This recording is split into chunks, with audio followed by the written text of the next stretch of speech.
Hello everyone.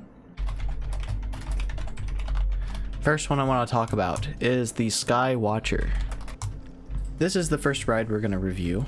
I think for the sake of simplicity I'm going to run the line kind of all the way around because this is a high capacity attraction.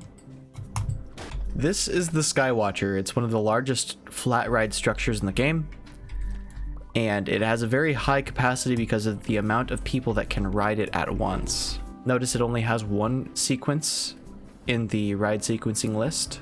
Relatively low stats, significantly low stats in fact. What is your tolerance? You don't want to ride anything that is under 1.9 intensity. This is very clearly in that range that you will not ride.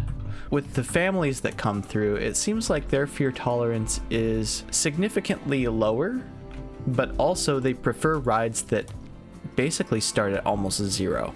So we'll have a lot of these guests coming through which will not want to ride this ride and probably go straight home afterward. It looks like guests will pay a minimum of $388 for an unboosted ride, and if the line is long, the max price it can go to is $485, which is really low compared to a bunch of other rides that are in the game. Notably though, and I've counted the seats, the Skywatcher has a capacity of 60. There are many rides that have more capacity than Skywatcher, but Skywatcher overall is kind of just a boring ride in general. I think for those purposes, this is a great ride for a family park that you know you have a lot of low intensity attractions for, but otherwise, you might not want to waste your time on it. And I'll explain why. To get the most out of the ride, you actually need to add another sequence in.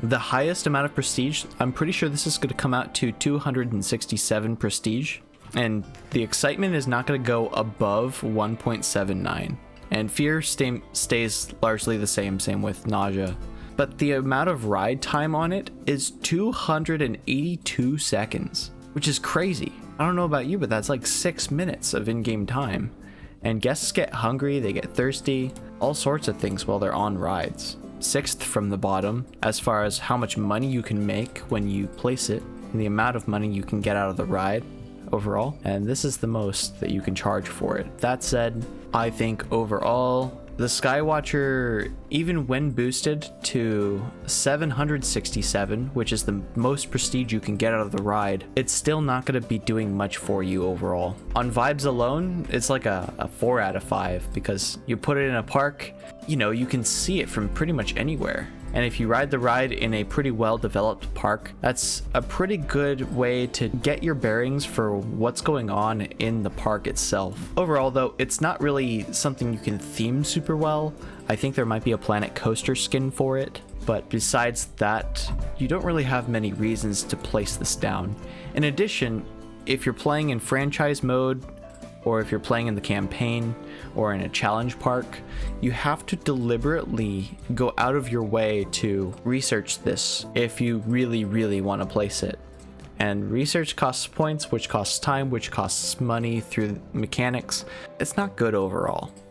With that all said, this is a base game sort of ride. You don't need any DLCs to have placed this down and use it. And it looks like I've actually never gotten on this ride before, but the only things you can adjust are the seats. At the very least, if any guests are using this ride, they won't exactly get sick or create a vomit puddle at the exit of the ride. It's simply a good family ride. The whole trip is the elevator. With that all said, I need to make a tier system for these rides. The Sky Watcher, as it stands, deserves to be over here.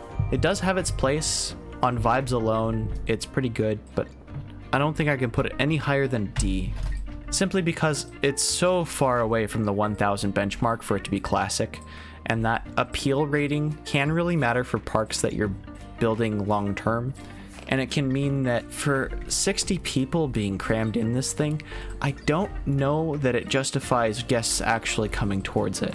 I've not seen this in practice, but I don't think you can expect guests to use the Skywatcher a whole lot in a long-term park after it's reached the old or classic status, because it's not going to reach classic. And with that all said, I think that is the review for Skywatcher. If there's anything I missed or anything you want me to add to this video, in the future, please let me know in the comments. I'm going to be trying to get one out as soon as I can, like about every day, but I might miss a couple. I'm going to do my best. Thank you for watching and have a lovely day.